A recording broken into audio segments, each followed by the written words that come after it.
HP ini alat mubah, tidak pahala, tidak dosa, tetapi bisa jadi sebab HP ini membawa kita ke surga, bisa juga jadi sebab membawa kita ke neraka. Apapun yang namanya mubah tergantung isinya. Gunanya apa? Gunanya kebaikan, silaturrahim, syiar dakwah, sebarkan kebaikan, sebarkan doa sahih, hadis yang sahih, dapatlah pahalanya, menjadi sedekah jariah bagi kita. Sebaliknya, kalau kita sebarkan keburukan, dosa atau berita huak atau fitnah di mana-mana, itu membahayakan. Tahu nggak dosa jariah?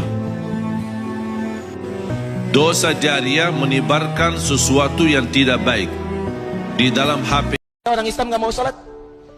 Halo? Ada yang ketika dengar azan nggak mau sholat? Ada yang ketika diajak marah-marah? Nah, yang seperti itu Muslim tapi menyimpang dari ketentuan, itu disebut dengan kafar namanya. Perilakunya mirip menyerupai orang yang belum beriman. Yang belum beriman tidak sholat karena nggak ada iman dalam dirinya. Ini Anda beriman kok ikut-ikutan nggak sholat. Tapi dibedakan namanya oleh Allah, bukan kafir tapi kafar, menunjuk pada perilaku bukan orang. Innalladzina kafaru kafar di ayat tidak.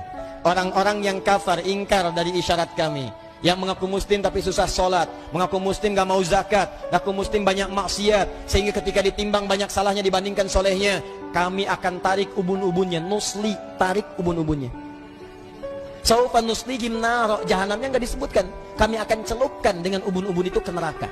Nusli itu ditarik sambil dicelupkan. Kullama nabijat fi amadin mumaddadah, yang ini diikat begini di tiang. Dan cara dibakarnya dilas dari ujung kaki. Terus. Tapi kalau belum matang sampai ke dalam, bisa jempol dulu, belum matang sampai ke dalam, nggak akan naik ke atas tuh. Jadi begitu sudah matang, dalamnya hancur, naik ke atas, ini sembuh lagi terus sampai ke otak. Ke otak ya. Tattali'u 'alal afidah. Ya, kalau bahasa kitanya begini, ini isi otak kamu apa sih saat di dunia? Yang dipikirin dunia lagi, kumpulin sampai lupa dengan akhirat. Sholat gak dikerjakan, orang lain ngejar sholat sunnah malam-malam, sampai dengan malamnya kamu yang fardu aja diabaikan demi mengejar dunia. Apa isi otak kamu? Yuk kita angetin tuh ke dalam terus, bakar sampai habis. Ini. Tapi Anda mesti hati-hati, karena penghuni neraka ini sudah diintai saat di dunia kalau dia nggak mau bertobat. Innaha 'alaihim musadah. Diintai, dilihat nih, kamu teman saya nih, siap-siap ya. Kalau nggak taubat tuh, begitu sampai ke sana sudah nggak akan dibiarkan. Hei teman, sini, saking dekatnya dengan saya jangan pergi, saya ikat ya. Nanti akan datang di akhir zaman, menjelang kiamat. Kamu lihat, kata Nabi, pemimpin-pemimpin manusia ketika itu adalah umpama singa. Singa itu kerjanya tukang terkam. Kerjanya terkam, sangat terkam sini. Menteri mereka pada hari itu adalah ibarat serigala. Binatang paling licik, binatang pandai mengampu itu serigala. Hakim-hakim mereka pula adalah anjing gila. Bagi anjing baik jahat tak penting, yang penting daging. Artinya bagi hakim yang mentalitinya anjing, benar salah tak penting, yang penting daging itu. Suapannya, nilai sogokannya boleh saja jadi yang benar salah, yang salah jadi benar. Dan manusia yang hidup ketika itu adalah umpama kambing-kambing tanpa pedoman.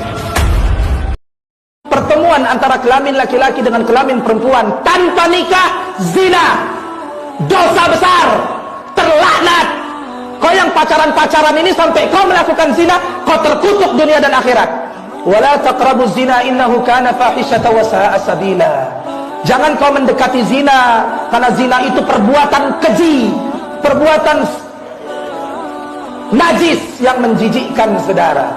Apa hukum bagi pelaku zina, Ustaz? Dia dimasukkan ke dalam neraka jahim dan kemaluannya ditusuk oleh Allah Subhanahu wa taala melalui malaikat Malik penjaga neraka dengan tombak tajam yang terbuat dari api neraka, yang sebelum ditusukkan ke dalam kemaluannya dicelupkan dulu ke air nanah bercampur darah yang mendidih dari neraka, saudara. Ustaz ini sedang mendongeng, kepala otak kau mendongeng. Kalau anak kita sudah gadis tidak pakai jilbab, bisa dibayangkan bagaimana sengsaranya bapak nanti dikubur. Kalau sampai sekarang anak kita tidak tahu ngaji, asam tidak tahu ke masjid, bisa dibayangkan bagaimana seksanya kita dikubur nanti. Tapi kalau sekarang anak kita masih SD sudah tutup jilbab, sudah tutup aurat. Anak kita malam Jumat semua kumpul di rumah baca Yasin sama-sama. Anak kita Ramadan berjamaah di masjid. Harapan itu Pak, Bapak sudah kaya insya Allah dikubur. Demi Allah, ibu bapak wafat, anak senja pengangguran, Allah tidak persoalkan. Ibu bapak meninggal, anak tidak punya kerja, Allah tidak marah. Tapi ketika anak bapak tidak pakai jilbab, anak bapak tidak tahu sholat, anak bapak tidak tahu rasa malu jadi anggota DPR tapi koruptor, maka bapaknya dicari. Mana bapaknya ini? Mana orang tuanya? Kok bisa anaknya seperti ini? Hati-hati Pak. Bapak tidak usah cemas soal masa depan anak. Yang perlu Bapak Ibu khawatirkan adalah anak kita wafat tidak tahu sholat. Gini, anak siapa? Anak siapa? Jangan kayak begini. Kalau Bapak pada gendong anaknya bilang, ya Allah ya Tuhan kami, berikanlah uang seperti untuk ongkos naik haji, sisanya buat kita lagi. Waduh, istrinya nggak jawab lagi, marah. Istrinya nggak jawab, pas lagi gendong anaknya. Salatullah, salamullah, ala Tuha Rasulillah. Salatullah, salamullah, ala Yasin Habibillah. Ya Allah ya Tuhan kami, matikanlah suami kami daripada nikah lagi. Sekarang anak-anak di luar sana pacaran, cabut dari sekolah ke mall, bonceng sana pakai motor, bonceng sana, bonceng sini, bonceng sana, bonceng sini, masuk angin, gembung. Yang rugi laki-laki apa perempuan? Perempuan. Yang muntah-muntah ngidam laki-laki apa perempuan? Perempuan. Yang mengandung 9 bulan 10 hari laki-laki apa perempuan? Perempuan. Yang melahirkan anak meregang nyawa, mati resikonya, laki-laki apa perempuan? Perempuan. Yang mengandung malu keluarga ditengok, hamil tak punya suami, laki-laki apa perempuan? Masih mau juga lagi pacaran? Bodoh. Udah muntah, malu, meregang nyawa, tak punya kehormatan, tak punya harga diri, mau juga dibonceng laki-laki. Goblok. Jaga harkat martabat kalian. Siap. Kalian dibohongi, suruh beli masker, suruh beli jahe merah, se-Indonesia jahe entek. Masker habis, harga masker 1 dus 2 juta. Ini orang gila. Jangan takut, takutlah sama Allah. Kenapa kalian takut dengan corona? Tidak pernah memikirkan takut kepada Allah Subhanahu wa ta'ala. Ada salah seorang yang mimpi berjumpa dengan Rasulullah sallallahu alaihi wasallam. Di dalam mimpinya dia manggil Rasulullah, "Ya Rasulullah, ya Rasulullah." Tapi Nabi nggak noleh ke arahnya. Ya, maka dia kebingungan. Akhirnya dia lari ke arah Rasul sallallahu alaihi wasallam, berdiri di hadapannya Rasulullah. Dia bertanya, "Ya Rasulullah, kenapa engkau tidak menoleh ketika saya panggil? Apakah engkau ini marah kepadaku?" Maka dijawab oleh Rasul sallallahu alaihi wasallam, "Tidak. Bagaimana mungkin saya marah? Kenal saja tidak." Maka yang mimpi jadi bingung, "Ya Rasulullah, bukankah para ulama itu menjelaskan bahwasanya engkau ini mengenal umatmu melebihi daripada kenalnya seorang ibu kepada anaknya? Engkau cinta kepada umatmu melebihi daripada kecintaan seorang ibu kepada anaknya." Kata Rasulullah, "Sadaqu." Mereka berkata benar. Kemudian dijelaskan oleh Rasulullah SAW, "Dan sesungguhnya kenalku kepada mereka umatku itu dengan kadar sholawat yang mereka baca. Engkau nggak pernah bersolawat kepadaku, bagaimana mungkin saya kenal kepada..." Jangan terlalu percaya diri karena masih sehat. Kematian kapanpun bisa datang.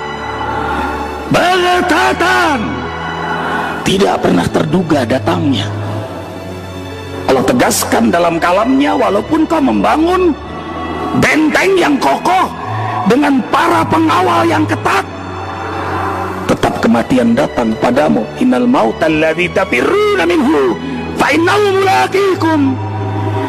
Kematian yang kau lari darinya, kematian akan mendatangimu. Al mautu babun wa kullu nas dakhiluhu. Mati laksana pintu, setiap makhluknya pasti melewatinya. Baghtatan, datangnya sekonyong-konyong. Hanya soal waktu kita akan meninggalkan dunia ini, akan meninggalkan keluarga kita selama-lama-lamanya.